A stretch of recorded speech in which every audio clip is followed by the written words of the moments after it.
Before we descend into madness, support us. Subscribe, like, and tell us in the comments, where are you watching from, and what time is it there now? 6 chilling real stories that still remain unsolved. Story 1. The Midnight Caller. The phone rang at exactly 3:17 a.m., piercing through the silence of my empty apartment like a knife through flesh.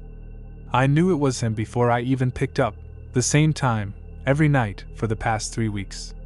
My hand trembled as I reached for the receiver, knowing I should let it ring, knowing I should have changed my number weeks ago.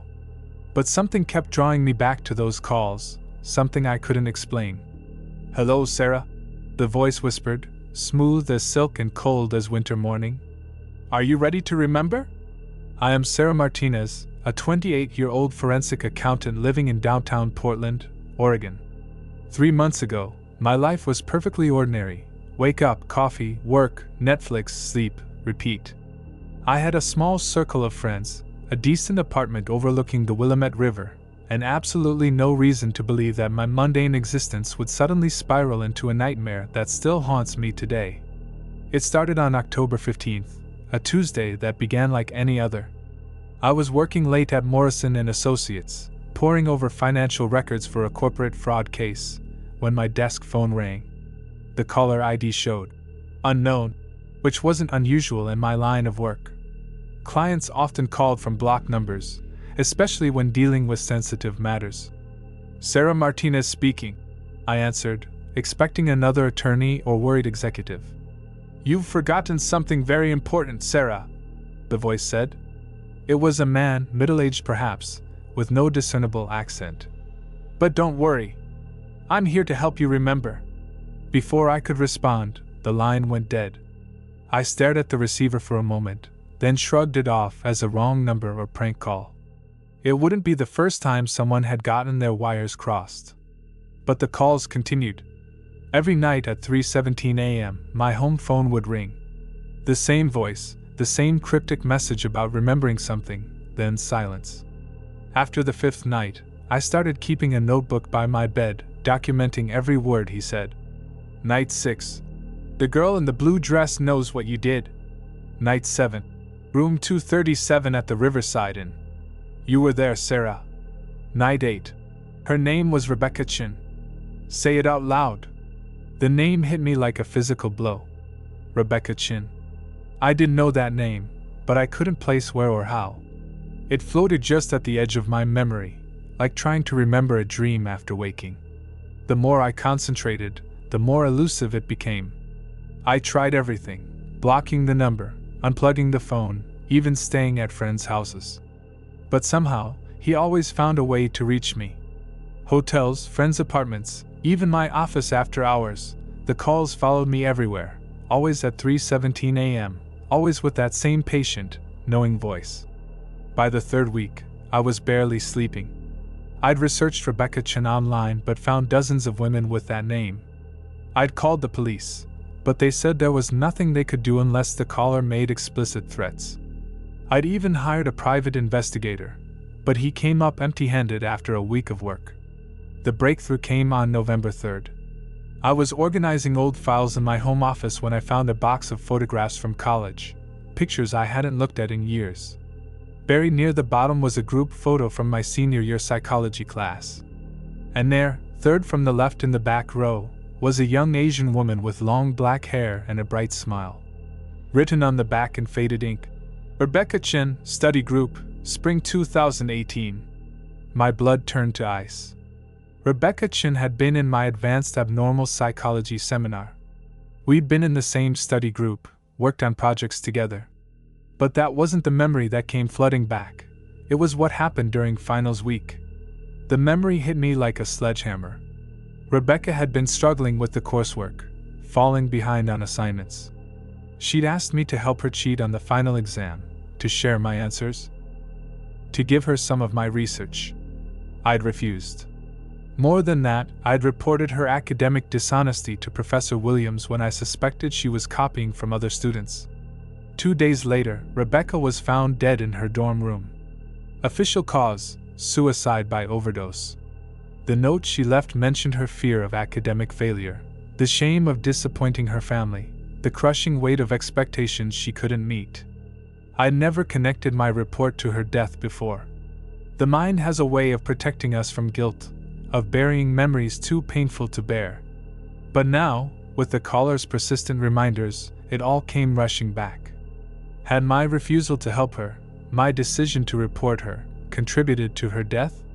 The phone rang at 3:17 a.m. that night, but this time, I was ready. "I remember," I said before he could speak. "I remember Rebecca Chin." "Good," the voice replied, and for the first time, I detected something like satisfaction in his tone. "But remembering isn't enough, Sarah. You have to pay for what you did." "Who are you?" I demanded. "How do you know about Rebecca?"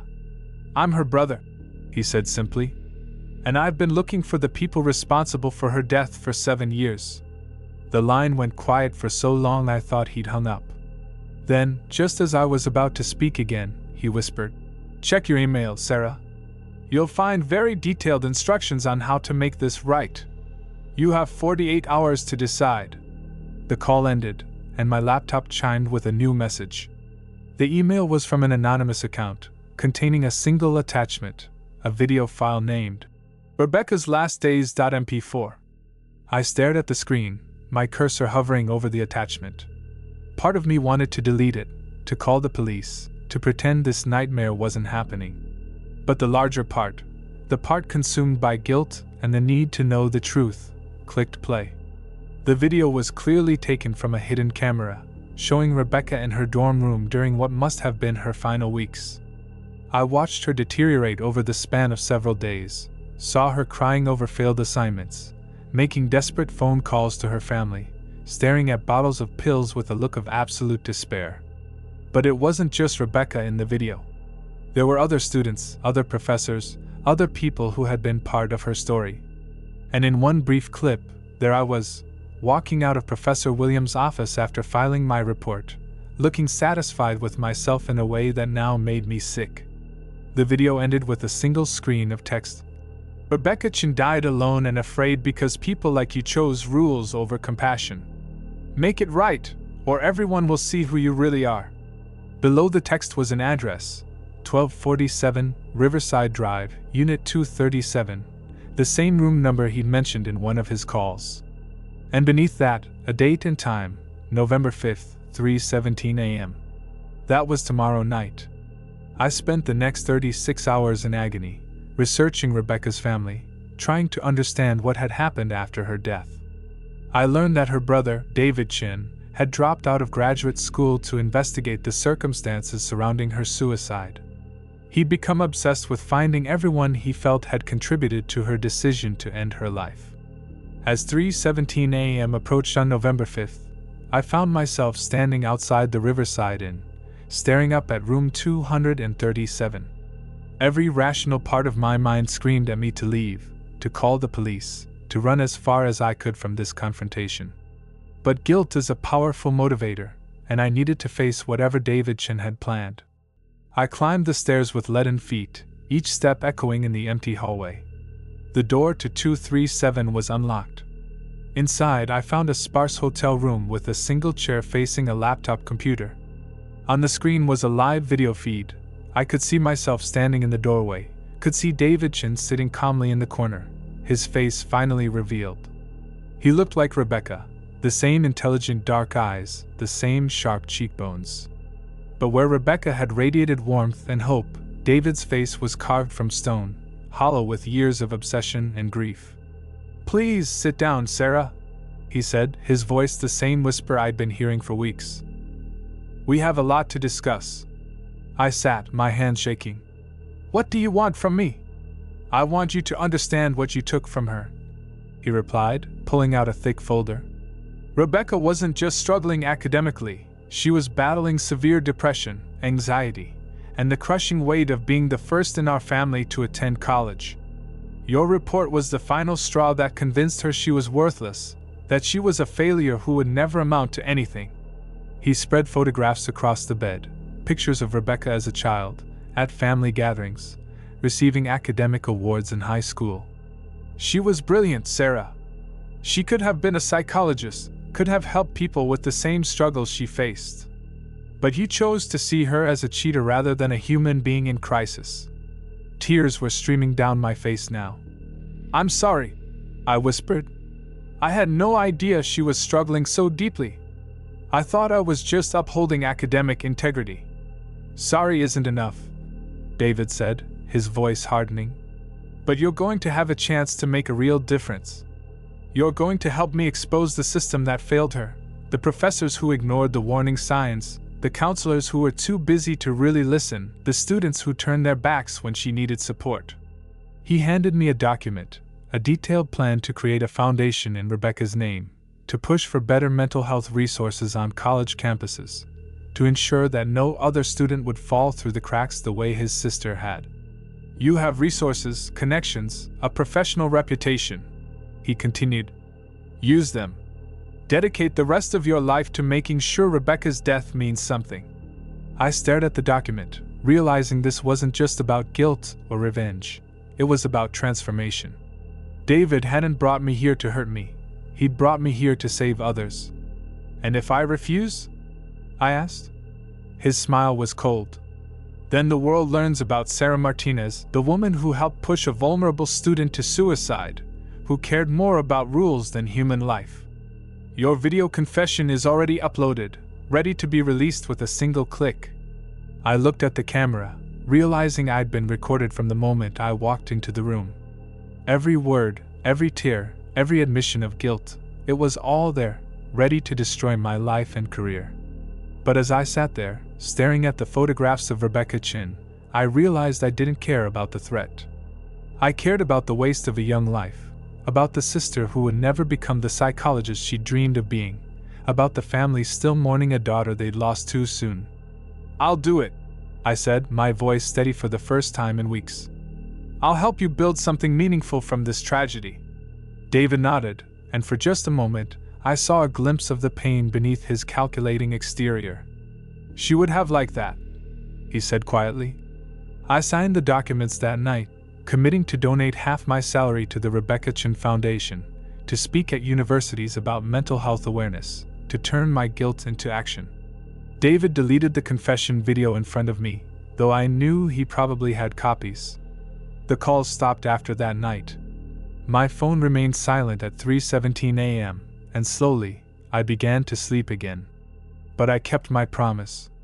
The Rebecca Chin Foundation now operates on 12 college campuses, providing confidential counseling and academic support to struggling students. 6 months later, I received a single email from an untraceable account. Thank you for remembering her the right way. D. I never heard from David Chin again, but I think about him often. I think about Rebecca even more. And every night at 3:17 a.m., when my phone remains mercifully quiet, I wonder, was David real, or was he something else entirely? A manifestation of guilt? A ghost seeking justice? A guardian angel in disguise? The police never found any record of David Chin, though they confirmed Rebecca had indeed had a brother who disappeared shortly after her death. Security cameras at the riverside showed me entering room 237 alone that night, talking to myself for 3 hours before leaving with a stack of papers that appeared to materialize from thin air. I still don't have answers. All I know is that the Rebecca Chin Foundation has saved lives, that students who might have been lost are getting the help they need, and that sometimes the most chilling mysteries are the ones that transform us into better people. But late at night, when the wind howls through my apartment, I sometimes think I hear a phone ringing in the distance. And I wonder if David Chin is still out there, still making his midnight calls, still helping people remember what they'd rather forget. Story 2: The Photographer's Final Frame. I should have never developed that last roll of film. Even now, 3 years later, I can still feel the weight of those photographs in my hands, can still see the impossible images that defied everything I thought I knew about reality. My name is Marcus Webb, and I used to be a crime scene photographer for the Chicago Police Department. Used to be, because what I saw in those pictures destroyed my career, my sanity, and my faith in the rational world. It was March 18, 2021, when Detective Rivera handed me the camera. We were standing in the ruins of what had once been the Blackwood Gallery, an upscale art venue on the north side that had been consumed by fire 3 nights earlier. The blaze had killed 7 people, including the gallery owner, 3 artists, and 2 security guards. 1 person remained unaccounted for, Elena Vasquez, a documentary photographer who had been preparing for her first solo exhibition. "Found this in the debris," Rivera said, handing me a severely damaged Leica camera. "Looks like it might have belonged to the missing photographer. Think you can salvage anything from it?" I'd been doing crime scene photography for 8 years, and I'd seen my share of damaged equipment. The camera's body was warped from the heat, the lens cracked, but miraculously, the film compartment seemed intact. If there was anything left inside, it might help us understand what had happened during those final, terrifying moments before the gallery became an inferno. Back at the lab, I carefully extracted the film canister. The roll inside was partially melted but not completely destroyed. I'd worked with fire-damaged film before. Sometimes you could recover fragments, shadows of images that told important stories. I set up my darkroom and began the delicate process of development. The first few frames were exactly what I expected: shots of the gallery space, artwork on the walls, people mingling at what must have been the opening reception. Elena had a good eye. Even in these damaged images, I could see the composition and lighting that marked a talented photographer. But as I moved through the roll, the images began to change. Frame 7 showed the gallery crowd, but something was off. In the background, barely visible, was a figure that didn't belong. A tall man in an old-fashioned suit, standing perfectly still while everyone around him moved. His face was turned away from the camera, but there was something unnatural about his posture, something that made my skin crawl. Frame 8 was the same scene, taken seconds later. The crowd had shifted, people had moved, but the figure remained in exactly the same position, as if he were frozen in time. Frame 9 made my blood run cold. The figure had turned toward the camera. Where his face should have been, there was only darkness, not shadow, not blur, but an absolute void that seemed to absorb light. I set down the photograph and rubbed my eyes, telling myself it was just damage from the fire, artifacts created by the heat and chemicals. But as I continued developing the remaining frames, the images became increasingly impossible. Frame 12 showed Elena herself, reflected in a mirror across the gallery. She was taking a photograph, her camera pointed directly at the mysterious figure. But in the reflection, I could see what her camera was seeing, and the figure wasn't there. The camera saw only empty space where the dark presence stood. Frame 15 was taken from a different angle, and now there were 2 figures in old-fashioned clothing. They stood together near a painting, completely motionless while the party continued around them. Guests walked past them without seeming to notice they were there. By frame 18, there were 5 of them scattered throughout the gallery, all wearing clothing from different eras: Victorian dress, 1920s evening wear, a 1940s military uniform. All with the same impossible darkness where their faces should be. The final developed frame, number 24, was the most disturbing of all. The image showed the gallery in chaos, people running, smoke beginning to fill the air, the first flickers of flame visible in the corner. But the figures in period clothing remained perfectly still, and now they were all facing the camera directly. All those voids of absolute darkness pointed straight at Elena as she documented her final moments. But that wasn't the worst part. The worst part was what I saw when I looked more closely at the chaos. In the crowd of fleeing people, I could make out faces twisted with terror. And every single one of those faces was looking not at the fire, not at the smoke, but at something invisible to the camera, something that stood exactly where those impossible figures appeared in the earlier frames. I spent the next 3 days going over those photographs with every tool at my disposal.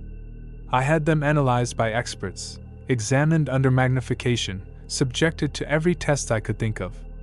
According to every scientific method available, the images were completely authentic. No double exposure, no digital manipulation, no evidence of tampering. Whatever Elena had photographed was really there. At least, it was there for her camera to see. I tried to research the history of the building that housed the Blackwood Gallery. What I found made the photographs even more disturbing. The structure had been built in 1887 as a private mansion for the Blackwood family. Over the decades, it had served as a boarding house, a small hotel, and finally an art gallery. But throughout its history, people had died there under mysterious circumstances. In 1923, a young woman named Catherine Moore was found dead in what was then the hotel lobby, apparently from fright. Witnesses said she'd been alone in the room but had been heard screaming about the watchers before she died. In 1956, an artist named Thomas Reed suffered a fatal heart attack while painting in what later became the main gallery space. His final painting, still wet when they found his body, showed dark figures standing in the exact locations where Elena's photographs had captured them. In 1978, during a renovation, 3 construction workers quit after claiming they were being watched by people who weren't there. One of them described men and women in old clothes who stand perfectly still and never blink.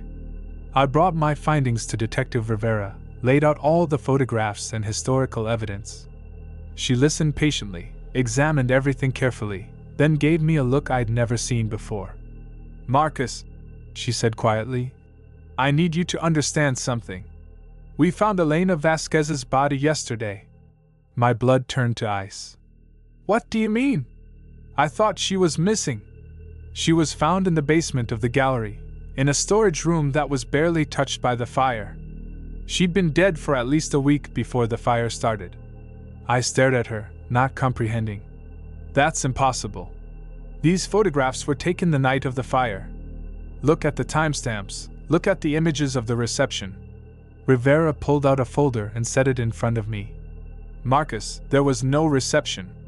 The gallery had been closed for 2 weeks before the fire. Elena Vasquez had been missing for 10 days when we found her body. According to the coroner, she died of cardiac arrest, apparently from extreme terror." The room began to spin around me. "But the people in the photographs, the crowd, the party. We had the film analyzed by our own experts." Rivera continued. "The photographs show the gallery exactly as it was found after the fire, empty, damaged, with no signs that any event had taken place there recently." She pulled out enlargements of the same frames I'd developed, but now I could see what I'd missed before. The crowd of people was actually just play of light and shadow on damaged walls. The party was debris and fire damage creating patterns that my mind had interpreted as human figures. But the dark figures in period clothing, they were still there, clear as day, impossible to explain away. "There's something else," Rivera said, her voice barely above a whisper. "Elena's camera wasn't the only one we found. There were 6 other cameras scattered throughout the gallery, belonging to previous photographers who had died there over the decades. All of them contained similar images." She showed me photograph after photograph, dozens of images taken by different photographers in different eras, all showing the same impossible figures standing in the same locations. The clothing styles changed, the camera technology evolved, but the dark watchers remained constant. "The fire wasn't an accident," Rivera continued. "It was set deliberately, but we can't figure out by whom. The security cameras show the gallery empty when the blaze started. No one went in, no one came out. The fire just began, as if it ignited spontaneously." I thought about Elena, alone in that gallery, seeing things that shouldn't exist, photographing witnesses to tragedies that spanned over a century. Had she realized what she was documenting? Had she understood that she was capturing something that existed outside the normal rules of reality? "What happened to the other photographers?" I asked, though I was afraid of the answer. "All died of apparent heart failure. All found with expressions of absolute terror." "And Marcus?" Rivera hesitated, then pulled out one final photograph. "All of them had this same image as their final shot." The photograph showed a camera, Elena's camera, sitting on the gallery floor. But reflected in its lens was a face I recognized. My own face, staring back at me with an expression of growing horror as I realized what I was seeing. "This was Elena's final photograph," Rivera said. "Taken 3 years ago. But that's you in the reflection, Marcus. You developing film in your darkroom." She photographed you before you ever set foot in that gallery. The implications hit me like a physical blow. If Elena had photographed me 3 years ago, before we'd ever found her camera, then the timeline I thought I understood was completely wrong. How could she have captured my image before I'd ever been involved in the case? I quit the police department that day. I couldn't reconcile what I'd seen with anything I understood about reality. But the photographs haunted me. I spent months researching similar cases, tracking down stories of photographers who had captured impossible images, people who had documented things that shouldn't exist. What I found was a pattern stretching back to the earliest days of photography.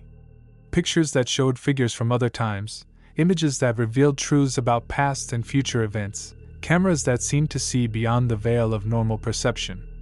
But the most disturbing discovery came when I was going through Elena's personal effects, which had been released to her family. Hidden in her apartment was a collection of photographs spanning several years, images taken at dozens of different locations around Chicago. Every single photograph showed the same dark figures, the same watchers in period clothing, standing motionless in crowds of oblivious people. They were everywhere, at museums, theaters, restaurants, even standing on street corners in broad daylight. An entire population of impossible observers, visible only to certain cameras, witnessing events across the city. And in the most recent photographs, taken just days before Elena's disappearance, the figures had multiplied. Instead of 5 or 6, there were dozens of them. They filled entire frames, an army of faceless watchers that seemed to be growing stronger, more numerous.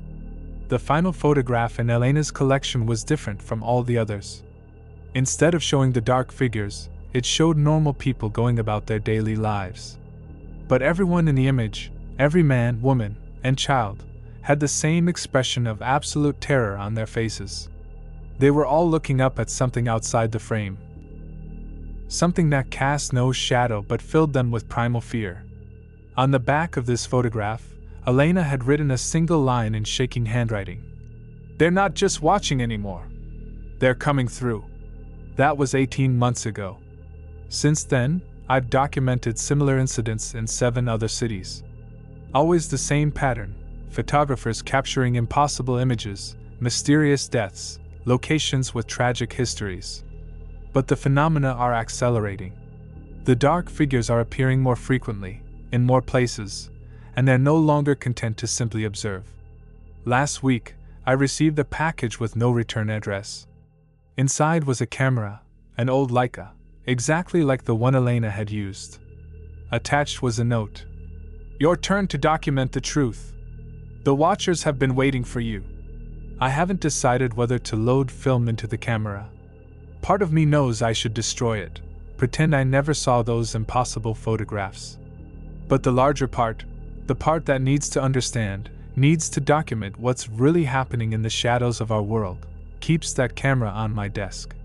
Because I've started seeing them too, even without a camera. Dark figures in my peripheral vision, standing perfectly still while the world moves around them. And I know that eventually, I'll need to photograph them.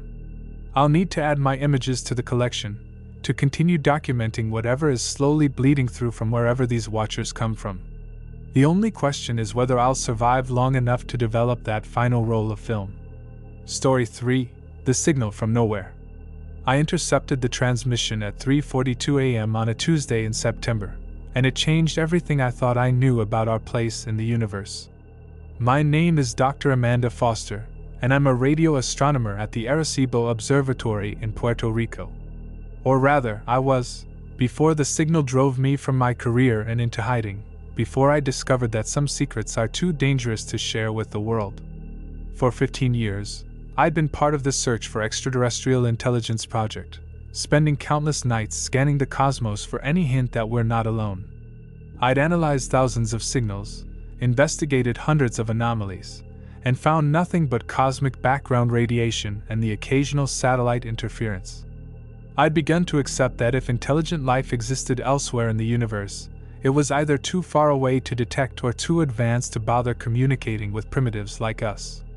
That changed in an instant when my equipment detected something impossible, a signal that wasn't coming from space at all.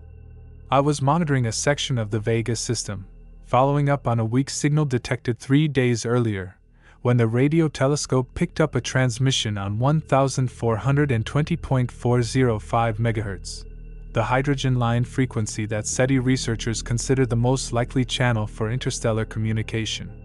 But something was immediately wrong with this signal. Instead of the faint whisper typical of transmissions from deep space, this one was incredibly strong, so powerful it nearly overloaded my receivers. The signal lasted exactly 72 seconds, then cut off abruptly. But in those 72 seconds, I recorded what appeared to be a structured message, not random noise, not natural phenomena, but clearly artificial patterns that suggested intelligence behind the transmission. I spent the rest of the night analyzing the data, running it through every decryption program and pattern recognition algorithm at my disposal. What I found made my blood run cold. The signal wasn't just structured, it was familiar. Embedded within the complex mathematical sequences were fragments of human languages, Earth coordinates, and references to historical events.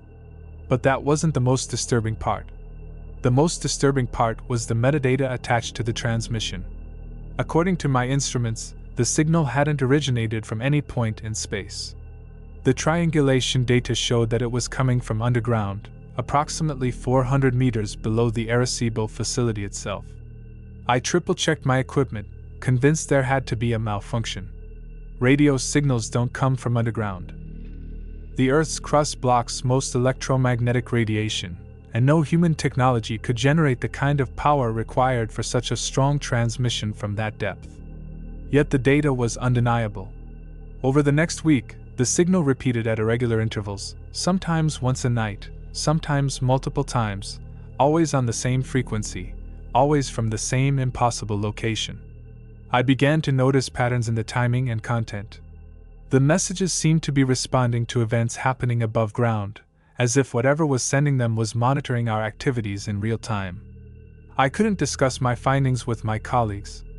The official SETI protocols required that any potential extraterrestrial signal be verified by multiple independent sources before being reported. But how could I ask other observatories to look for a transmission coming from inside the Earth? They'd think I'd lost my mind. Instead, I decided to investigate on my own. I took leave from my position, claiming I needed time to pursue a personal research project. What I actually did was begin digging into the history of the land where Arecibo was built, searching for any clue that might explain what I was detecting. The Arecibo Observatory sits in a natural sinkhole in the Puerto Rican karst landscape, but the area has a much older history. I discovered that the indigenous Taino people considered this valley sacred, believing it to be a place where the spirits of their ancestors communicated with the living. Spanish colonial records from the 16th century mentioned strange lights and sounds coming from underground caves throughout the region. But it was a declassified military document from 1962 that provided the first real clue. During the construction of the radio telescope, workers had discovered a vast cave system extending deep into the limestone bedrock. The caves were extensive enough that the military considered using them as a fallout shelter during the Cold War. But the project was abandoned after several survey teams reported equipment malfunctions and disturbing psychological effects.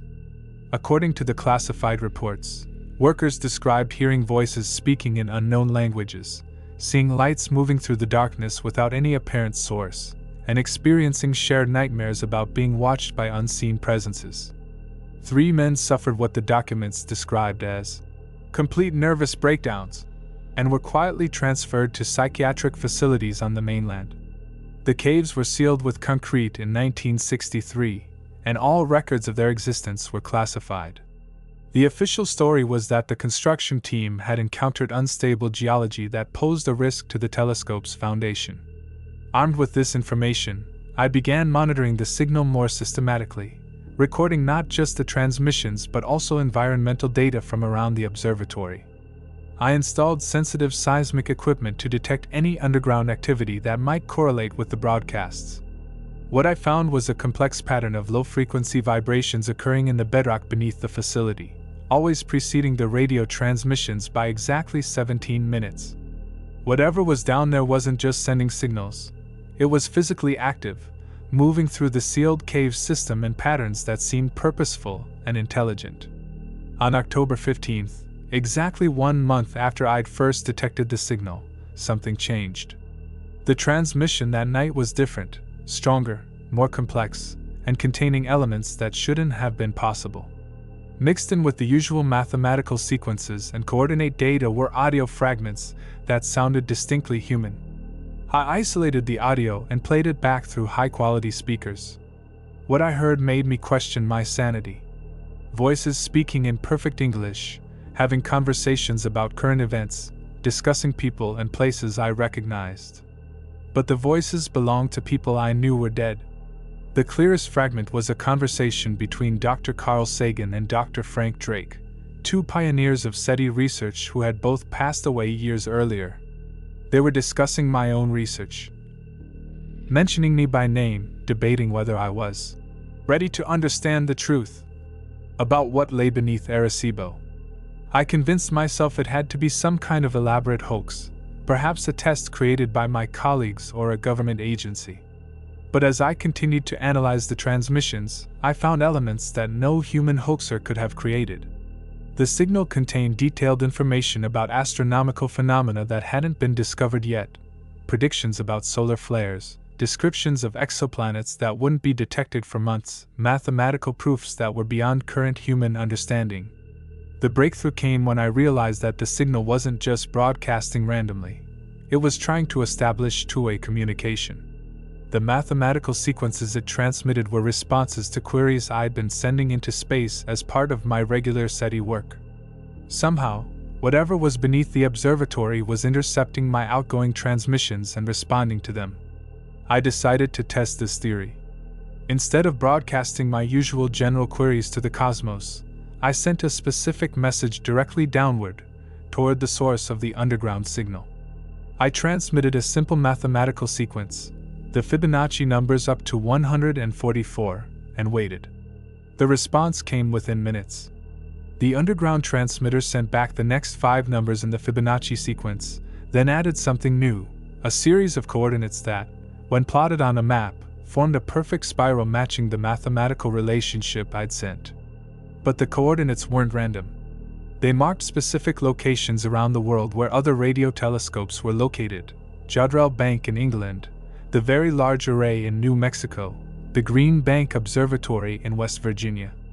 At each location, the coordinates pinpointed not the telescope itself, but a spot approximately 400 meters underground. I began reaching out to colleagues at these facilities, carefully probing to see if anyone else had detected similar anomalies. Most dismissed my inquiries, but a few admitted to having recorded unexplained signals that seemed to originate from underground. None had investigated further, assuming the data represented equipment malfunctions or interference. Dr. Sarah Chin at Green Bank was the exception. She'd been tracking an intermittent underground signal for 6 months but had kept it secret, afraid of damaging her career by reporting something so impossible. When I shared my data with her, we realized that our signals were synchronized. Whatever was beneath Arecibo was communicating with whatever was beneath Green Bank, and probably with similar entities at other locations around the globe. Sarah and I began coordinating our observations, documenting the global network of underground transmissions. What we discovered was a communication system that spanned continents, operating on frequencies and using protocols that human technology couldn't match. The signals weren't random. They were following patterns that suggested a vast, coordinated intelligence operating beneath the surface of our planet. But as our investigation deepened, strange things began happening to both of us.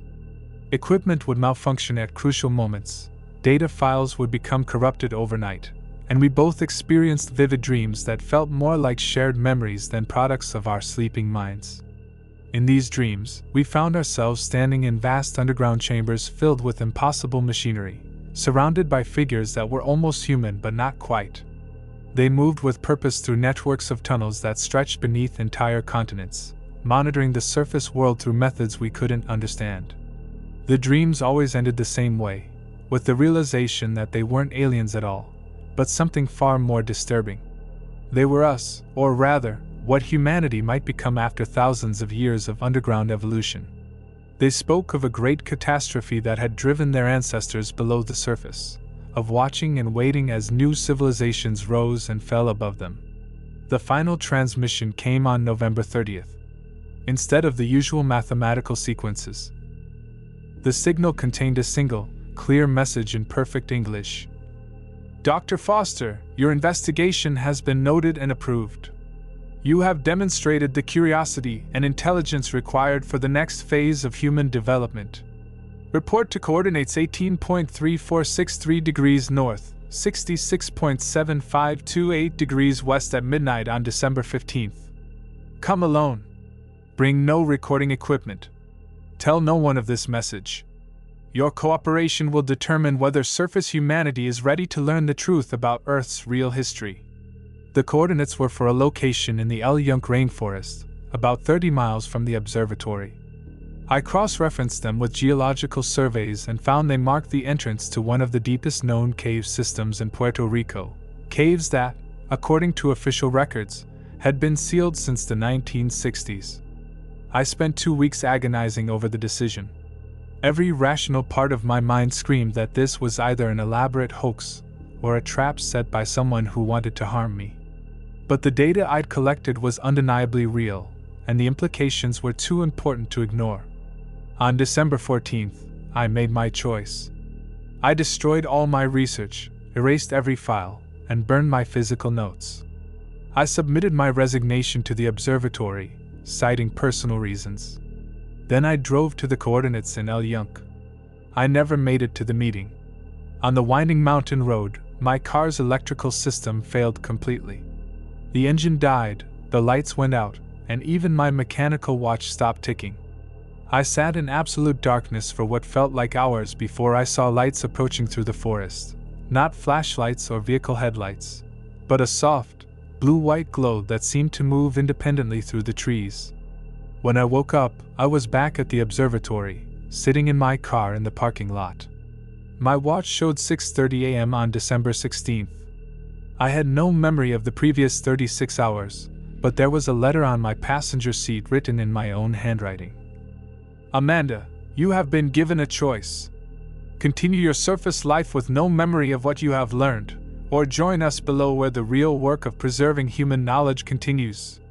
You chose to stay above, at least for now. The underground signals will stop, and you will find no further evidence of our existence.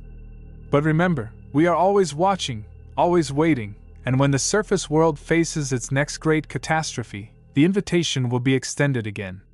The choice will always be yours. The custodians. The signals stopped that day. I've spent the past 3 years trying to recreate my research, but every trace of the underground transmissions has vanished. My equipment records only normal cosmic background radiation, and my colleagues at other observatories report no unusual activity. But sometimes, late at night when I'm alone at the telescope, I hear whispers in the static. And when I look up at the stars, I can't shake the feeling that the real mysteries aren't out there in the void. They're right here beneath our feet, waiting for us to be ready for the truth. I'm writing this account and sealing it away, hoping that someday it might serve as evidence of what I discovered. Because I know they're still down there, the custodians, maintaining their vigil, preserving whatever knowledge they've accumulated during their millennia underground. And sometimes, in my dreams, I'm back in those vast chambers, working alongside figures that might once have been human, preparing for a day when the surface world might need their help to survive whatever catastrophe drove them below in the first place. Story 4: The Memory Thief. The first time I lost 3 hours of my life, I thought it was just stress. Medical school had a way of playing tricks on your mind, making time blur together in a haze of textbooks, lectures, and clinical rotations. But when it happened again, and then again, I knew something was terribly wrong. My name is Dr. ᴄᴇʟᴄᴏ, and for the past 5 years, someone has been stealing pieces of my life, and I'm starting to suspect they're not finished with me yet. It began during my residency at St. Mary's Hospital in Boston, in the neurology department where I was specializing in memory disorders and traumatic brain injuries. Ironic, considering what would happen to me. I was 28, engaged to be married to Sarah, and convinced I had my entire future mapped out. That confidence lasted exactly until the morning I woke up in my apartment with no memory of how I'd gotten there, and 3 hours missing from the previous evening. I'd been at the hospital until 11 p.m., finishing up case notes for a patient with early-onset Alzheimer's.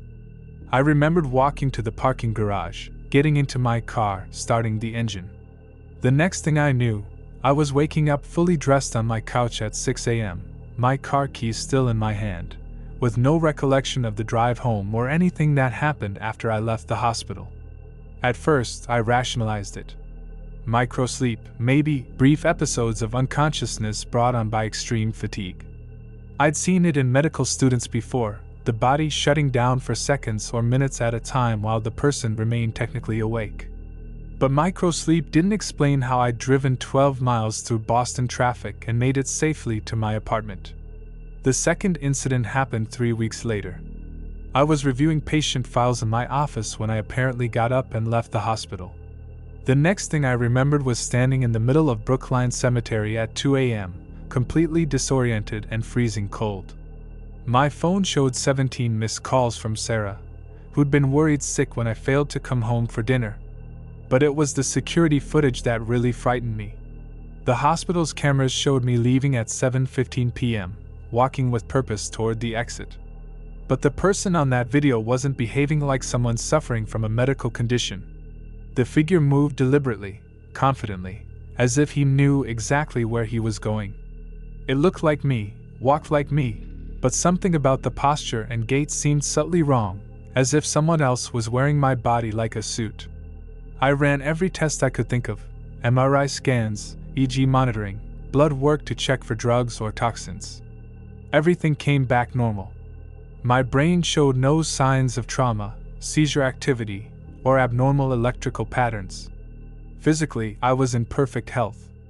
But the blackouts continued, becoming more frequent and lasting longer each time. The episodes followed a disturbing pattern. They always began when I was alone, usually in the late evening.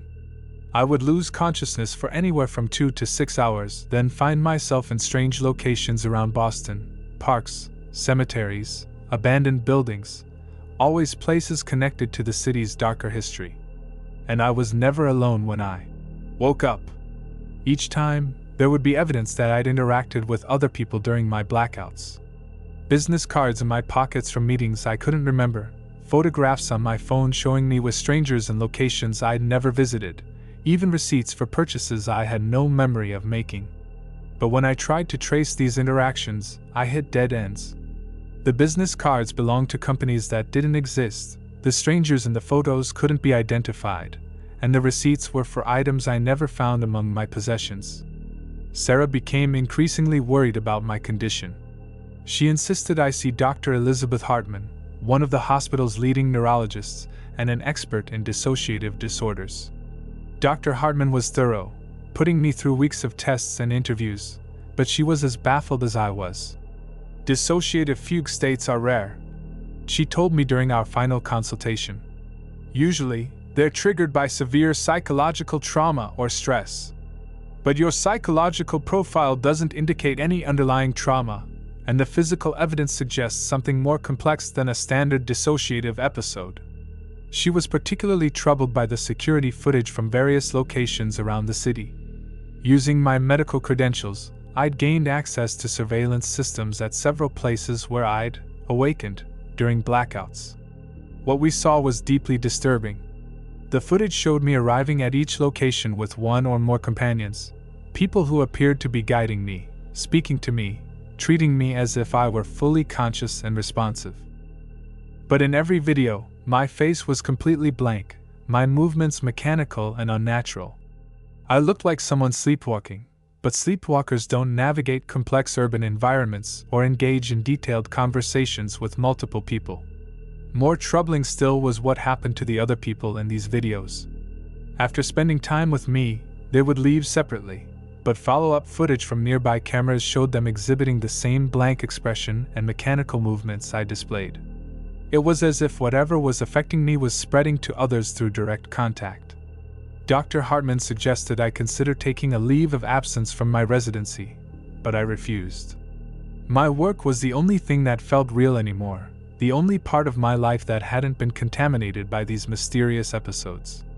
But my decision to stay proved to be a mistake that would lead to the most terrifying discovery of all. The breakthrough came when I was treating a new patient, Mrs. Catherine Walsh, an elderly woman who'd been brought to our emergency department after being found wandering the streets in a confused state. She claimed to have no memory of the previous 2 days and insisted that someone had stolen her thoughts. During my initial examination, Mrs. Walsh grabbed my arm with surprising strength and stared directly into my eyes. "You're one of them," she whispered urgently. "You're part of the collection now, aren't you?" Before I could ask what she meant, she pressed a small piece of paper into my hand. "They've been gathering us for years," she continued. "People who remember things we shouldn't, people who see patterns others miss. They need our minds, our memories. You need to find the others before it's too late." The paper contained an address in Beacon Hill and a time, midnight. Below that, in shaky handwriting, "The Memory Archive, Room 237. Mrs. Walsh was admitted for psychiatric evaluation, but she died in her sleep that night before I could question her further. The official cause of death was listed as cardiac arrest, but when I reviewed her chart, I found something that made my blood run cold.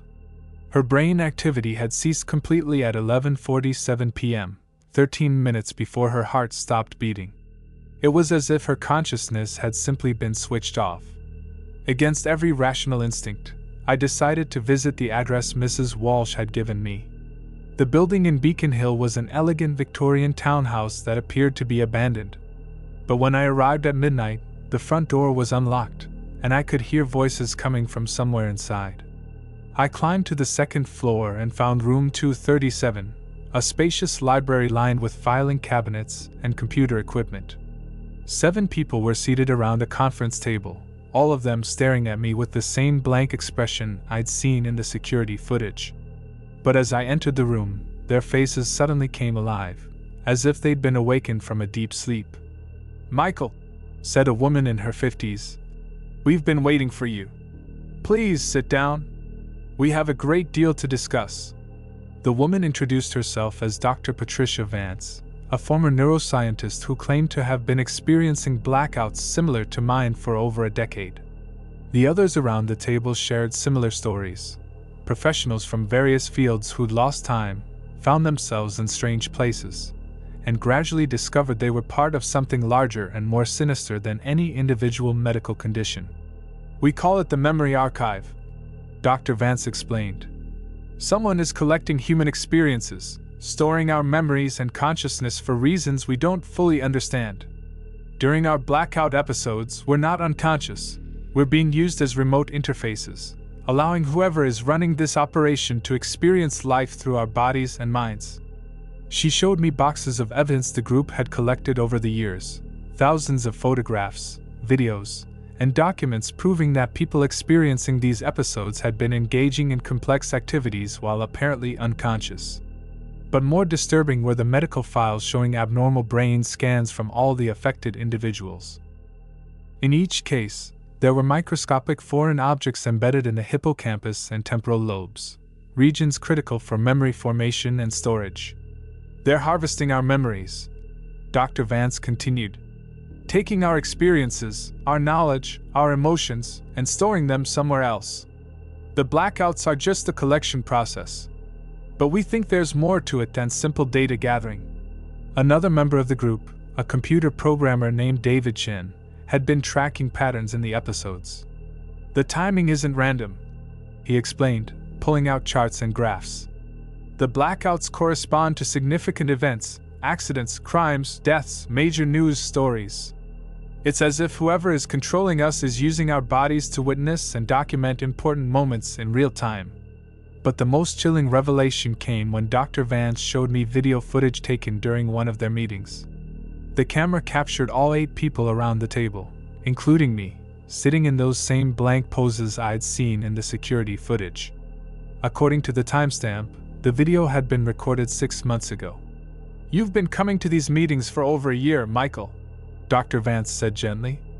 "Your conscious mind doesn't remember, but part of you has been aware of what's happening and fighting against it.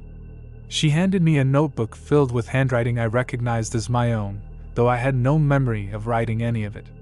The pages contained detailed observations about the blackout episodes, theories about who might be responsible, and increasingly desperate attempts to find a way to break free from whatever was controlling us.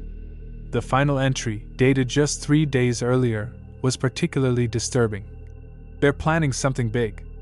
The frequency of episodes is increasing, and more people are being recruited into the archive.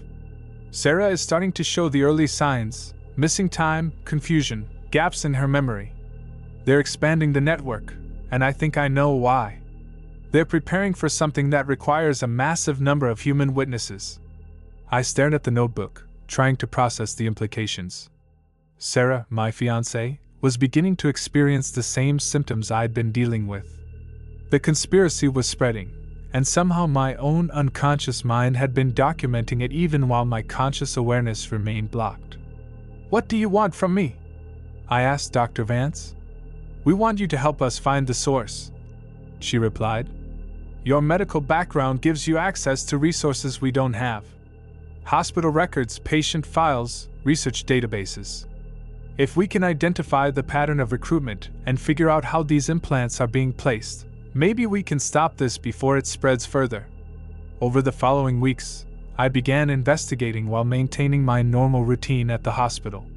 What I discovered was a trail of evidence stretching back decades: medical procedures performed on unsuspecting patients, experimental research programs that had been quietly discontinued, and a network of healthcare professionals who had all mysteriously died or disappeared after reporting unusual findings. The common thread was a private research foundation called the Prometheus Institute, which had been funding memory research at hospitals across the country since the 1960s. The institute claimed to be working on treatments for Alzheimer's and other memory disorders, but their real focus seemed to be on consciousness transfer and the storage of human experiences in artificial systems. I found evidence that patients undergoing certain medical procedures, particularly those involving brain imaging or neurosurgery, were being implanted with microscopic devices without their knowledge or consent. The procedures were so subtle that they left no visible traces, and the implants were designed to remain dormant until activated remotely. But as my investigation deepened, the blackout episodes became more frequent and intense.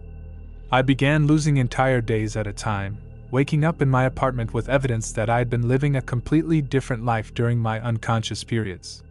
There were clothes in my closet I'd never seen before, food in my refrigerator I'd never purchased, and a second cell phone containing text messages from people I didn't recognize.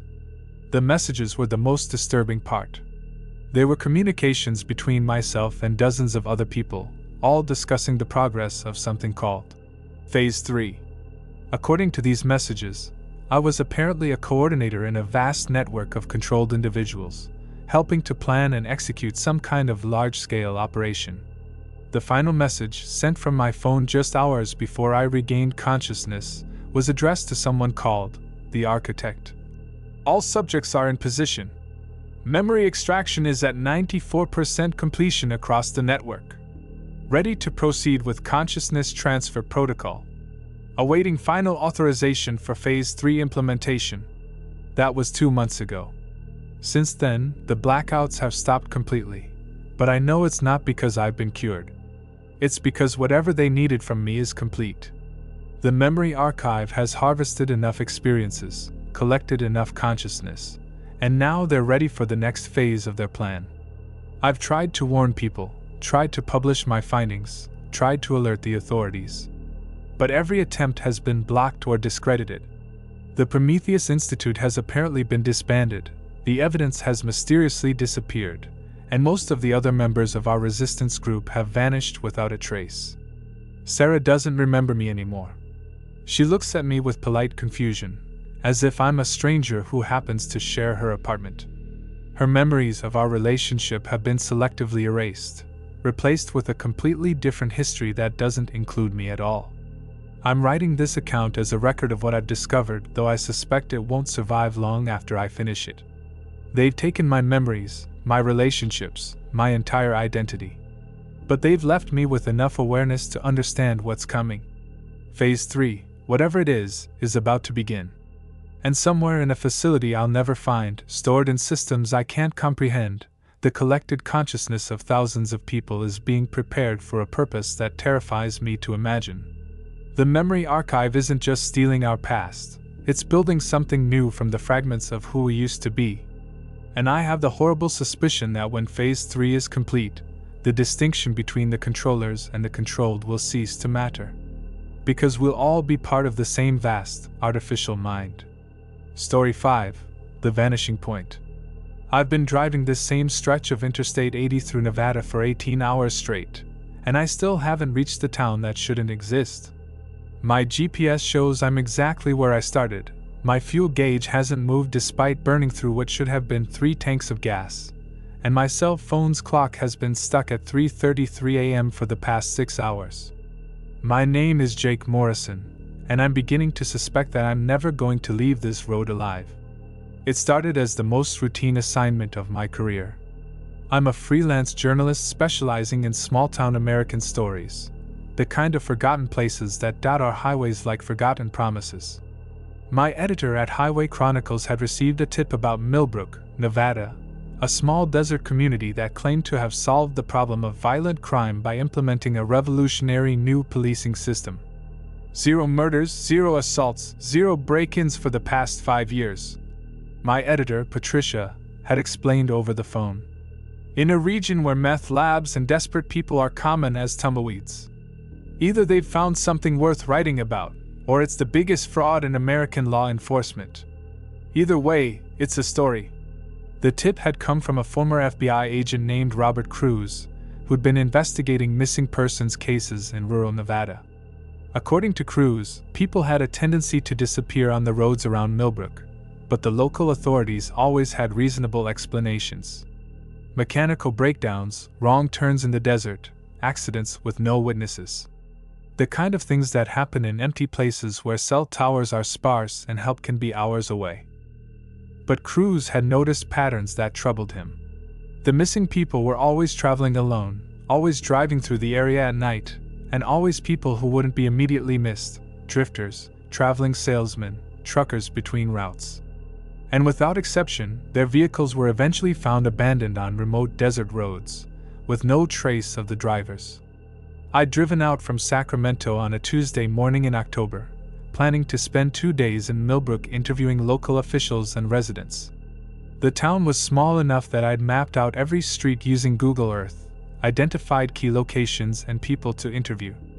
According to my research, Millbrook had a population of 847 people, a single main street with the usual collection of small-town businesses, and a police department staffed by Chief Daniel Thornton and 2 deputies.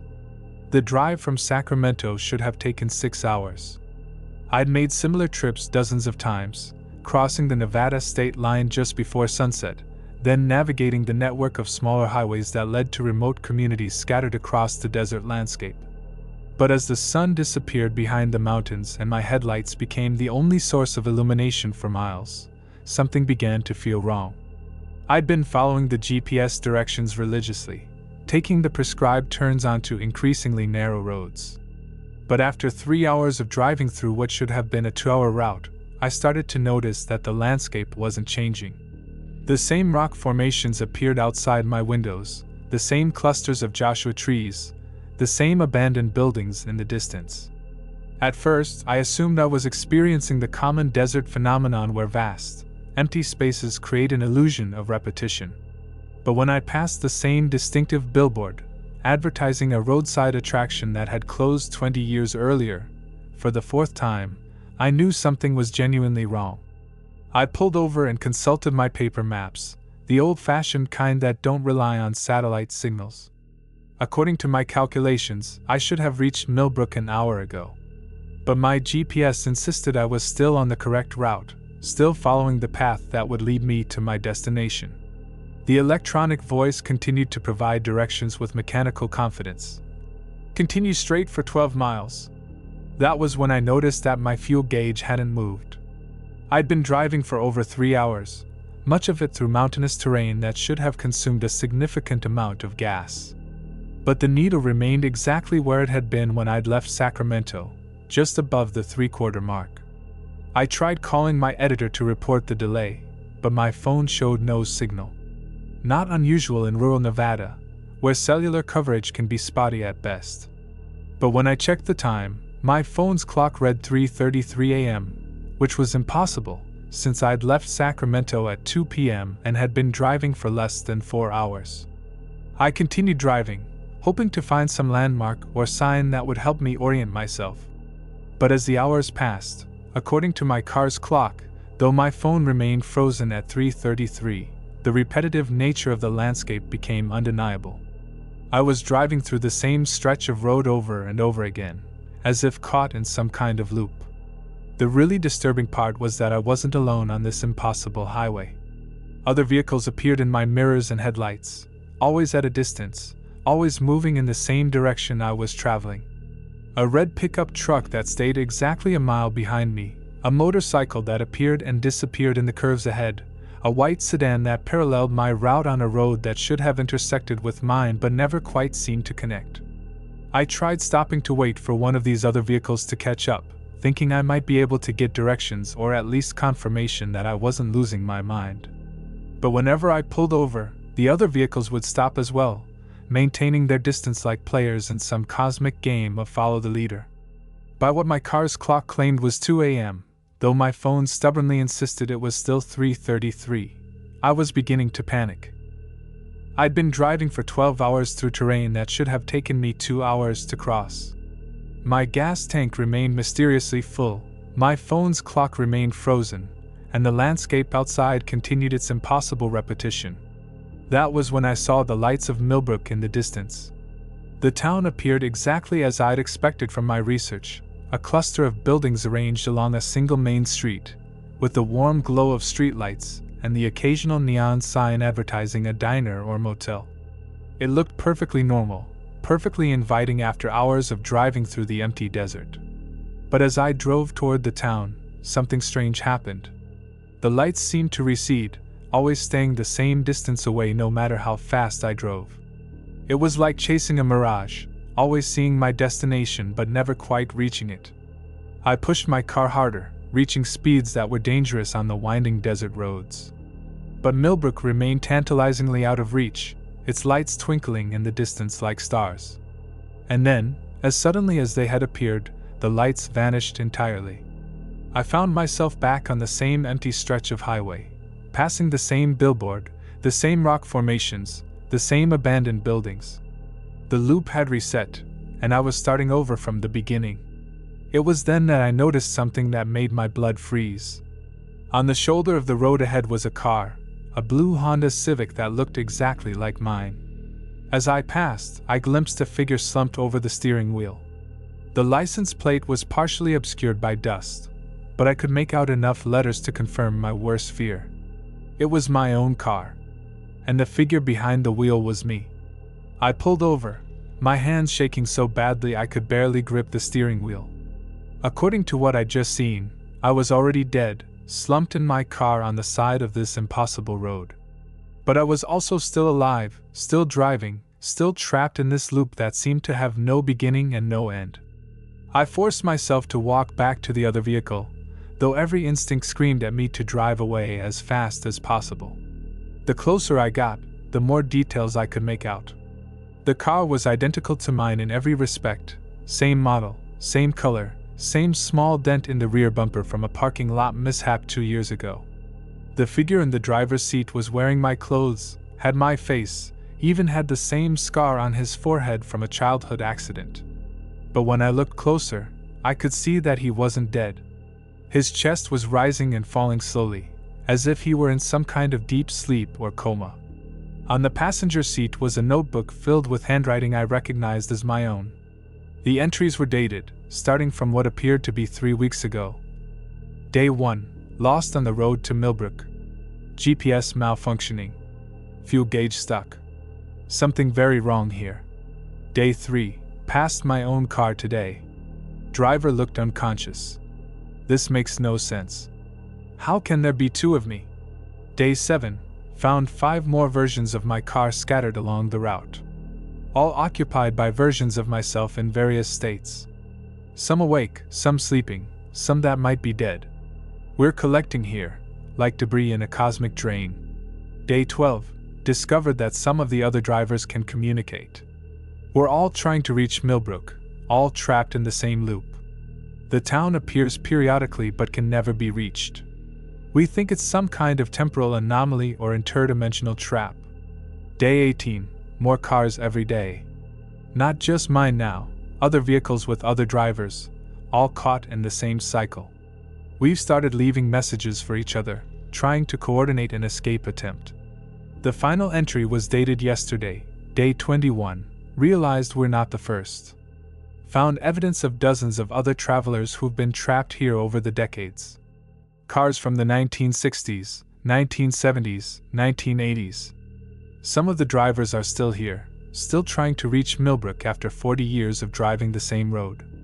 I looked up from the notebook to find the sleeping version of myself staring back at me with open eyes. He looked exhausted, hollow, as if he'd aged years in the weeks since arriving on this road. "You're new," he said, his voice a hoarse whisper. "First loop?" I nodded, unable to speak. "It gets easier," he continued. "And harder. You'll understand soon enough. The town is real, Millbrook exists. But it's not where we think it is. It's not when we think it is." "What do you mean?" I managed to ask. "Time doesn't work right here," the other Jake explained. "Past and future get mixed up, overlapping like layers of paint. Millbrook is here, but it's also 50 years ago and 50 years from now. We're all trying to reach the same place, but we're approaching it from different decades." He pointed to the horizon, where other headlights were visible in the distance. "See those other cars? Some of them have been driving this road since the 1960s. Others won't arrive until 2050. But we're all here at the same time, all trapped in the same impossible moment." As I watched, more vehicles appeared, cars from different eras, some I recognized as classics, others with designs I'd never seen before. They moved in the same slow procession, following the same route that led nowhere and everywhere at once. "What happened to the people who lived in Millbrook?" I asked. The other Jake smiled sadly. "They solved their crime problem, all right. Hard to commit crimes when your town exists outside normal space-time. But they also discovered that once you step outside the regular flow of time, it's very difficult to step back in. The entire population is trapped in a temporal loop, living the same day over and over again, unaware that decades are passing in the outside world." He handed me the notebook. "Start documenting your experience. Someone needs to keep track of what's happening here, even if no one will ever read it." "How do I get out?" I asked, though I was beginning to suspect I already knew the answer. "You don't," he replied. "None of us do. We're part of Millbrook now, part of the loop. The town draws in travelers, adds them to the collection. We become witnesses to something that exists between moments, between realities." I looked at my fuel gauge, still reading 3/4 full. At my phone, still frozen at 3:33 a.m. At the endless stretch of highway that led everywhere and nowhere. "How long have you been here?" I asked. 3 weeks, according to my notes. But time doesn't mean much when you're driving through eternity. Could be 3 days, could be 3 years. I got back in my car and continued driving, because that's all there is to do here. Drive through the same landscape, past the same landmarks, toward the same town that can never be reached. Sometimes I see Millbrook in the distance, its lights twinkling like a promise of warmth and human contact. Sometimes I pass other versions of myself, some newer, some older, all trapped in the same impossible journey. I've started keeping my own notebook, documenting each loop, each strange encounter with other travelers from different times. Yesterday, or maybe it was last year, or next year, I met a truck driver from 1973 who's been looking for Millbrook since the Nixon administration. He told me about families from the 1950s who packed their cars for a weekend trip and never returned, still driving the same roads with their children who never age. The fuel gauge never moves. The clock never changes. The road never ends. But I'm not alone. We're all here together, an eternal convoy of lost souls, forever approaching a town that solved its crime problem by stepping outside of time itself. And in the distance, just beyond reach, Millbrook's lights continue to shine, welcoming travelers to a destination they can see but never touch. I'm writing this knowing that someday, another version of myself will find this notebook in another car on the side of this impossible road. And maybe, just maybe, he'll have an idea I haven't thought of yet. A way to break the loop, to finally reach the town that doesn't exist in any time or place that makes sense. Or maybe he'll just start his own notebook and join the eternal drive, adding one more voice to the collection of travelers who came looking for a story and became part of the mystery instead. The lights of Millbrook are visible again in the distance. Time to start driving toward them, knowing I'll never arrive, hoping that somehow, this time will be different. It never is. But I keep driving anyway, because that's what you do when you're lost between moments, forever approaching a vanishing point that exists somewhere between what was and what might be. Story 6. The Last Passenger. The subway train that pulled into Grand Central Station at 11:47 p.m. wasn't supposed to exist. According to the MTA schedule, the last train on the 6th line had departed 23 minutes earlier, yet here it was, gleaming silver cars with doors that opened with a soft hiss, interior lights that seemed too bright for the dingy underground platform. I should have waited for the next morning's service, should have taken a taxi home to my apartment in the Bronx. Instead, I stepped aboard what I now know was a one-way journey to nowhere. My name is Marcus Chin, and I've been riding this impossible train for what feels like months, though time has lost all meaning in the tunnels beneath New York City. I work as a data analyst for a financial services company in Manhattan, the kind of job that keeps you chained to your desk until well past normal business hours. October 31st had been particularly brutal. A system crash that required 14 hours of troubleshooting, sustained by nothing but coffee and the promise of overtime pay. By the time I finally shut down my computer and gathered my things, the office building was empty except for the night security guards. The subway platform was nearly deserted when I arrived, just a few late shift workers and one or two people who looked like they might be heading home from Halloween parties. The digital display showed no incoming trains, which wasn't unusual for that time of night. I was prepared to wait, maybe catch some sleep on one of the uncomfortable plastic benches, when I heard the distant rumble of an approaching train. The 6 Express that pulled into the station looked newer than any subway car I'd ever seen. The exterior was polished to a mirror finish, unmarked by the graffiti and wear that characterized most MTA rolling stock. The doors opened smoothly, revealing an interior that was spotlessly clean, with soft LED lighting and seats that actually looked comfortable. But it was the passengers that should have been my first warning. Despite the late hour, the train was nearly full, men and women in clothing from different eras, all sitting perfectly still, all staring straight ahead with expressions of patient resignation.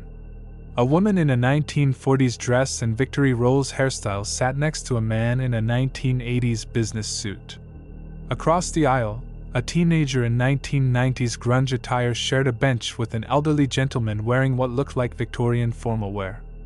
I found an empty seat near the back of the car, settling in for what should have been a routine 20-minute ride to my stop in the South Bronx. The train pulled away from Grand Central with unusual smoothness, accelerating through the tunnel system with barely a sound. But as we traveled, I began to notice things that didn't make sense. The stations we passed weren't on any route I recognized.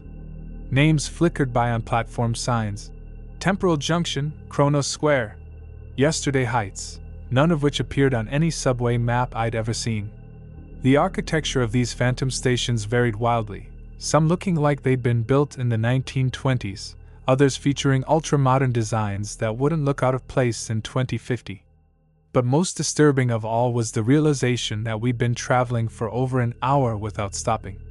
The train maintained its steady pace through an endless network of tunnels, past stations that existed nowhere in the real New York subway system. When I checked my phone for the time, I discovered that it had stopped working entirely, not just the cellular signal, but the device itself had gone dark and wouldn't respond to any input. I looked around the car at my fellow passengers, finally paying close attention to their faces. What I saw made my skin crawl. Every person in that subway car had the same expression of quiet desperation, the same look of someone who had accepted an unacceptable fate.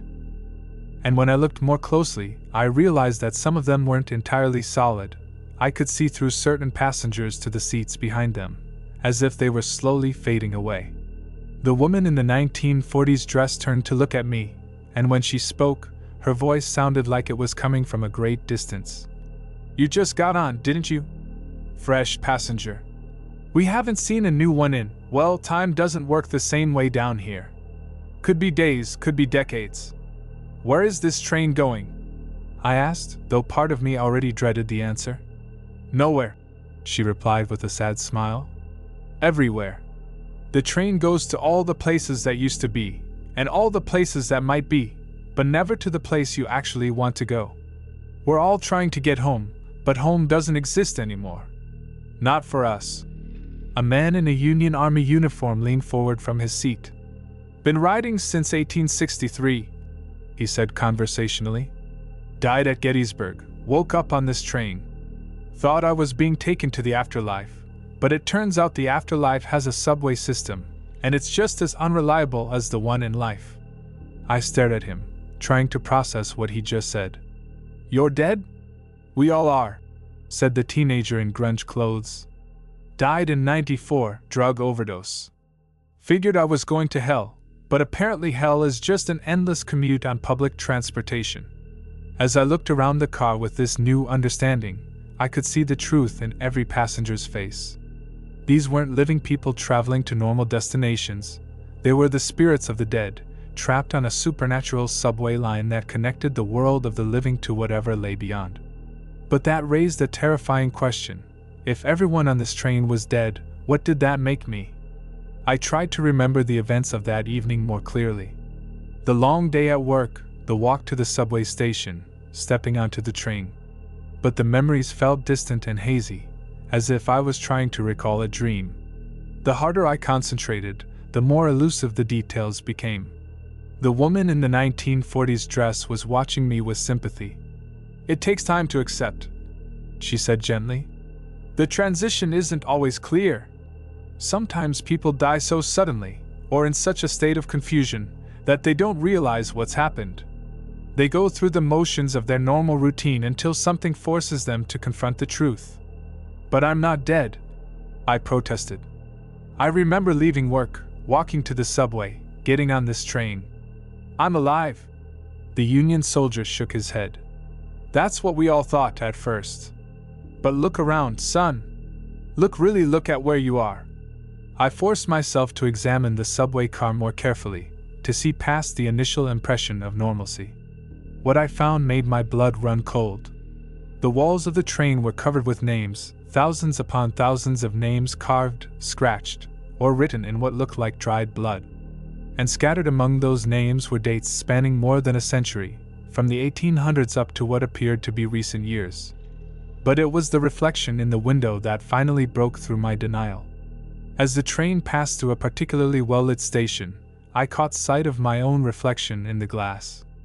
I looked pale, translucent, with the same fading quality I'd noticed in the other passengers. And there, across my chest, was a dark stain that I'd somehow failed to notice before, a spreading patch of what could only be blood. The memories came flooding back then, sharp and terrible. The long day at work, but not ending with a normal departure. The system crash hadn't been a technical problem. It had been caused by a disgruntled former employee who'd returned to the building armed with a gun. I remembered the sound of gunshots echoing through the office corridors, remembered trying to hide under my desk, remembered the searing pain in my chest as a bullet found its mark. I'd died in that office building, another victim of workplace violence that would make the morning news for exactly one day before being forgotten. But somehow, my spirit had followed its normal routine, walking to the subway station, waiting for a train that would take me home to a life that no longer existed. "How long have I been dead?" I asked the woman in the 1940s dress. She consulted a pocket watch that materialized in her hand. "According to the chronometer, about 4 hours. But like I said, time works differently here. Some passengers have been riding for subjective decades while only minutes pass in the living world." Others experience years in the space of a few earthly seconds. What happens to us? I asked. Do we ever get off this train? The teenager in grunge clothes laughed bitterly. That's the question, isn't it? Some passengers just fade away after a while. Maybe they find peace, maybe they just cease to exist. Others claim to have seen stops where people get off, stations that lead to whatever comes after life. But I've never seen anyone actually leave. There are rumors, said the Union soldier, of a final station. The last stop, some call it. Supposedly, it appears only to passengers who are truly ready to let go of their earthly existence. But most of us aren't ready. We're still trying to get home, still trying to complete unfinished business, still clinging to the lives we've lost. As if summoned by his words, the train's public address system crackled to life. A voice that sounded like it was coming from the bottom of a deep well announced. Next stop, Liminal Junction. Passengers transferring to the Circle Line, please prepare to disembark. This train will continue service to Nowhere Central, with stops at Lost Hopes, Broken Dreams, and the Eternal Loop. I looked out the window as we pulled into a station that was unlike anything I'd seen before. The platform stretched infinitely in both directions, populated by thousands of figures waiting in orderly lines. Some were transparent like us, obviously passengers from other ghostly trains. But others appeared solid, living people who looked around with the same confusion and denial I'd felt when I first boarded. Transfer station, explained the woman in the 1940s dress. Souls who died in different ways, different places, all converge here. You can catch trains to specific afterlife destinations if you know where you want to go. Heaven Express, Hell Local, Purgatory Limited. But most of us don't know where we belong, so we just keep riding the regular service, hoping it will eventually take us somewhere meaningful. The doors opened with their soft hiss, and a few passengers got off, figures who moved with purpose, as if they'd finally figured out their proper destination. But more passengers got on, including a group of what looked like recent arrivals still wearing hospital gowns, their faces showing the confusion and disbelief that I'd felt only hours earlier. Among the new passengers was a young woman who took the seat across from me. She looked solid, alive, but I could see the telltale signs of recent death, the slight transparency, the confused expression, the way she kept checking her phone even though it clearly wasn't working. "Excuse me," she said. "Do you know when this train gets to Brooklyn? I was supposed to meet my boyfriend for dinner, and my phone died. He's going to be worried sick." I looked at her with the same sympathy the 1940s woman had shown me. She was so recently deceased that she hadn't yet accepted her new reality. "What's the last thing you remember?" I asked gently. She thought for a moment. "I was crossing the street near my office. There was this loud noise, like screeching tires, and then..." She trailed off, her face paling as the memory began to surface. "You were hit by a car," I said quietly. "I'm sorry." The reality of her situation hit her like a physical blow. She looked around the subway car, really seeing the other passengers for the first time, noticing their period clothing and translucent appearance. "We're all dead, aren't we?" she whispered. I nodded. "Welcome to the afterlife's public transportation system. It's not exactly what any of us expected." Over the following hours, or days, or years, it was impossible to tell. I learned more about the supernatural subway system from my fellow passengers. The network was vast, connecting not just different locations but different times and realities. Some trains traveled to the distant past, allowing passengers to observe historical events. Others journeyed to possible futures, showing what might have been if different choices had been made. But our train, the regular service line, simply traveled in an endless loop through the spaces between life and death. We passed through stations that existed in the memories of the living, stopped at platforms built from collective human dreams, traveled through tunnels carved from the hopes and fears of countless souls. The most disturbing revelation came from a passenger who'd been riding since the 1920s, a jazz musician who claimed to have died in a speakeasy raid. He told me about passengers who'd been on the train so long that they'd started to forget their earthly lives entirely, becoming permanent residents of the subway system with no memory of who they'd been in life. That's the real danger, he explained. Not fading away, but forgetting. Some folks have been here so long, they think this train is all that's ever existed. They become conductors, ticket collectors, maintenance workers for a transportation system that serves the dead. They lose themselves completely to the routine. As if to illustrate his point, a figure in a conductor's uniform walked through our car, checking tickets that passengers pulled from their pockets, tickets they didn't remember receiving. When he reached me, he held out his hand expectantly. I patted my pockets and was surprised to find a ticket I didn't remember purchasing. It was made of some material that felt like paper but shimmered like metal, with text that seemed to shift and change as I looked at it. Sometimes it read, "Destination home." Other times, "Destination unknown." And occasionally, "Destination final rest." The conductor examined the ticket with eyes that were completely black, then punched a hole in it with a device that looked like it was made from crystallized starlight. "Valid for continued service," he said in a voice that echoed strangely. "Please retain your ticket for the duration of your journey." After he moved on, the jazz musician leaned over to me. "You see how he looked? That used to be a passenger, just like us. Been here so long he forgot his name, his life, everything that made him human. Now he's part of the system, helping to process other lost souls.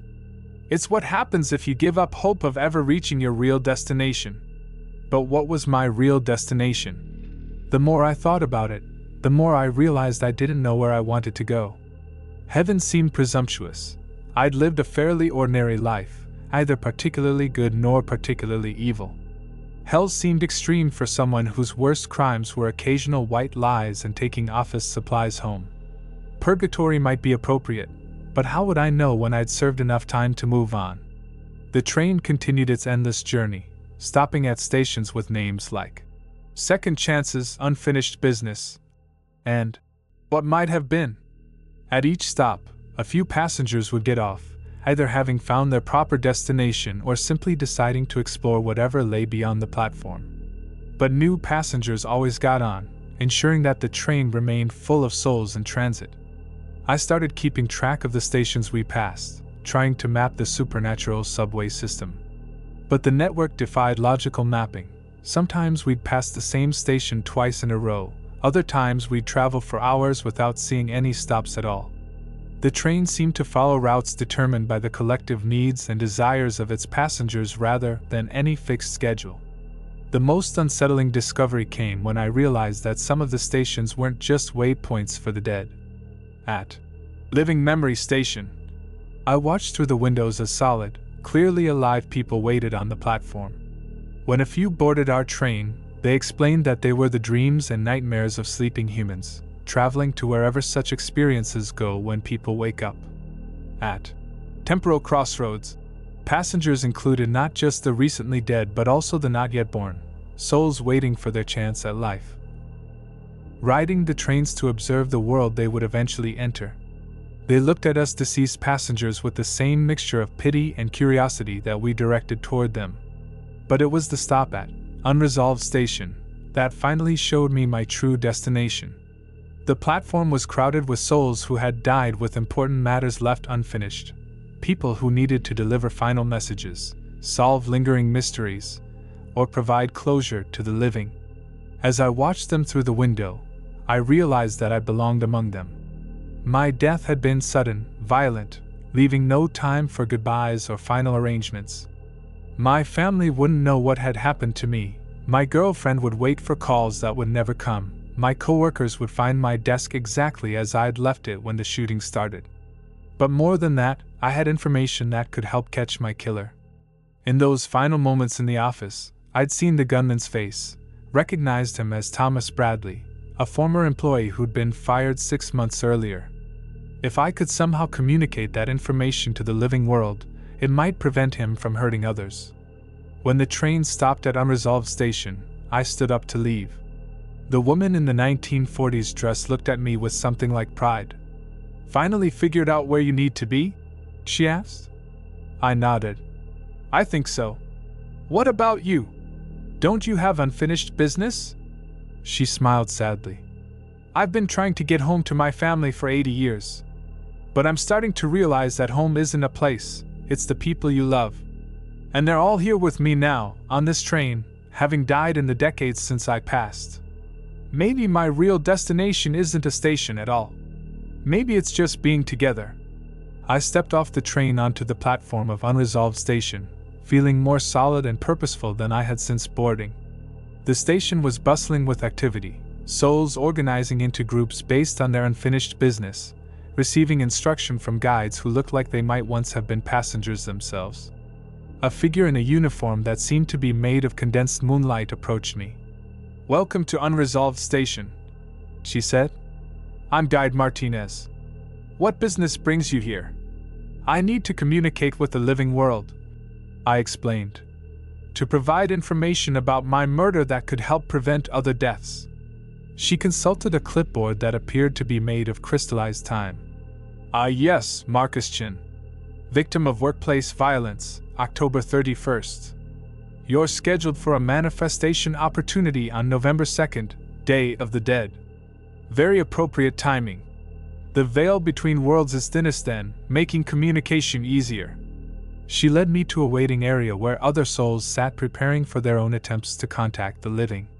Some were writing messages on paper that gleamed with supernatural energy. Others were practicing manifestation techniques with guides who helped them concentrate their spiritual essence. "The process isn't guaranteed," Guide Martinez explained. "Communication with the living world requires enormous energy, and success depends on factors beyond our control. The living person must be receptive, the message must be clear, and the connection must be strong enough to overcome the barriers between life and death." I spent what felt like days preparing for my attempt, learning to focus my consciousness into a form that could potentially influence the physical world. The other souls in the waiting area shared their stories. A mother trying to warn her children about a dangerous situation, a businessman attempting to reveal the location of hidden assets that would save his family from poverty, a teacher hoping to expose corruption that was harming her students. When November 2nd arrived, according to the supernatural calendar that seemed to govern the station, I was taken to a special chamber where the walls were covered with mirrors that reflected not images but possibilities. Guide Martinez explained that I would have one chance to make contact, and that the effort would likely drain so much energy that I might fade away entirely. "Are you prepared for that possibility?" she asked. "Many souls who attempt communication with the living world don't survive the process. It's the ultimate sacrifice, giving up your continued existence to help those still alive." I thought about my family, my girlfriend Sarah, the co-workers who'd survived the shooting. They deserved to know the truth about what had happened, deserved the closure that would come from seeing Thomas Bradley brought to justice. And maybe, just maybe, my information could prevent him from targeting other innocent people. "I'm ready," I said. The manifestation process was unlike anything I'd experienced in life or death. I felt my consciousness stretching across impossible distances, searching for a receptive mind in the living world. The effort was exhausting, like trying to shout across a vast canyon while underwater. But then I found her, Detective Rosa Hernandez, the NYPD investigator assigned to my case. She was sitting in her car outside my apartment building, trying to piece together the final hours of my life, frustrated by the lack of leads and witnesses. With every ounce of spiritual energy I possessed, I pushed my message across the void between death and life. "Thomas Bradley, former employee, fired 6 months ago. Check the security cameras from July 15th, the day of his termination. He threatened to come back and make everyone pay." For a moment, I thought the connection had failed. Then Detective Hernandez sat up straight in her car, looking around with confusion. She pulled out her phone and made a call. "Yeah, it's Hernandez. I need you to pull employment records for the victim's company. Look for anyone named Thomas Bradley who was terminated in the past year." "What? You found security footage showing threats? When was this recorded?" I felt myself beginning to fade as the last of my energy drained away. But I'd done it. The message had gotten through. Thomas Bradley would be caught, justice would be served, and maybe other potential victims would be saved. As my consciousness dissolved, I found myself back on the ghostly subway train, but this time I was truly at peace. The woman in the 1940s dress smiled at me as I took my seat. "Mission accomplished?" she asked. "Mission accomplished," I confirmed. The train pulled away from Unsolved station, but now I could see our true destination in the distance, a platform bathed in warm, golden light where figures waited to welcome souls who had finally completed their earthly business. Some looked like family members, others like guides ready to help us take the next step in whatever journey lay beyond death. For the first time since boarding this impossible train, I was no longer a passenger trying to get home. I was someone who had earned the right to move on to whatever came next. The conductor walked through the car one final time, checking tickets with his starlight punch. When he reached me, he examined my ticket and smiled, the first genuine expression I'd seen on his face. "Final stop coming up," he announced. "All passengers with completed business, please prepare for departure. Thank you for traveling with us, and congratulations on finding your way home." Outside the window, I could see the golden platform growing larger as we approached. This was it, the real end of the line, the station that appeared only to souls who were truly ready to leave the world of the living behind. But as I prepared to disembark, I noticed that many of my fellow passengers were staying on the train. The woman in the 1940s dress, the Union soldier, the jazz musician, they watched me with expressions of gentle envy but made no move to join me. "Aren't you getting off?" I asked. The woman shook her head. "Not yet.